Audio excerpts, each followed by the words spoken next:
And what we want to talk about right now is that very bullish call in the S&P 500 out from Wells Fargo today. Their price target, 48.25 for the broader index, highest on the street, as we mentioned, forecasting just about an 8% upside from current levels. The note points to some data, historical data, that the S&P has had, when it has a price return above 10% for the first 8 months of the year, it's never finished the last 4 months, or the average for the last 4 months, is above 8%. Also saying EPS revisions will be a catalyst.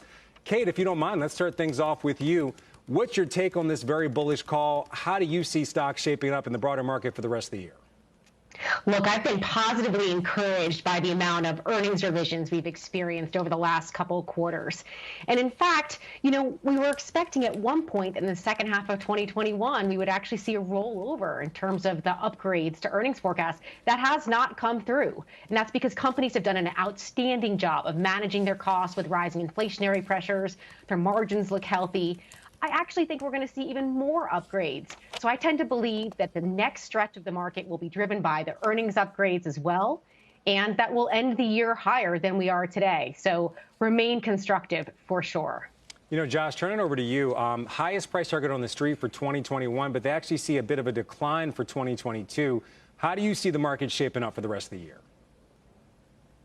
I tend not to pay attention to that kind of thing because nobody really knows what's going to happen. Most of the time when a strategist is putting in a note like this, basically they're extrapolating current trends out into the future. If you were looking at like 2020 outlooks in the middle of 2019, it's laughable how off they were because of this massive exogenous event we had that literally changed the world.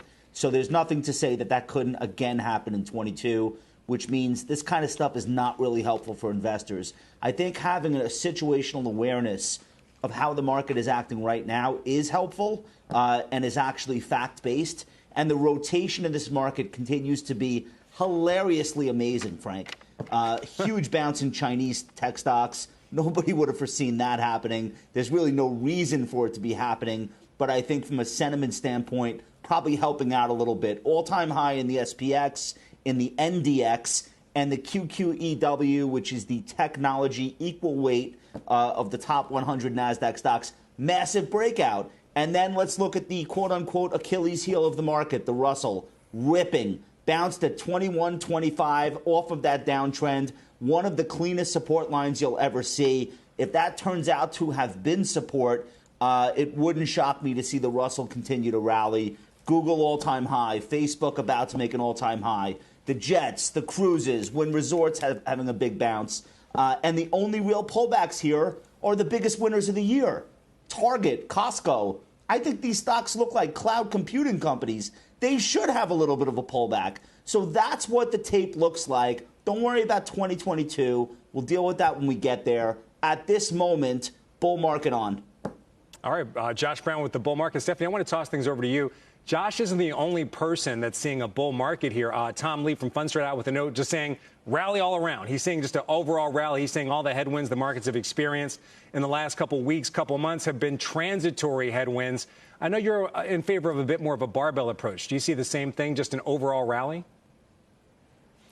Yeah, but I actually do lean more towards cyclicals, financials, industrials, materials, energy, because these stocks have actually pulled back so much from the mid-May high.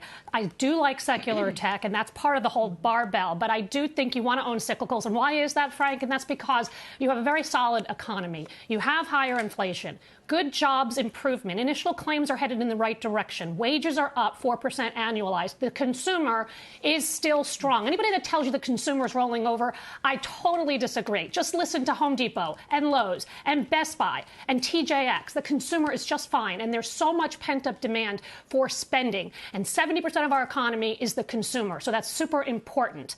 Manufacturing, we have 5-year lows in inventories. Still supply chain issues, but they have pricing power. So I'm looking at all of these things collectively. Go back to Kay's point on earnings. Why are earnings going up? And that's because the economy is actually improving.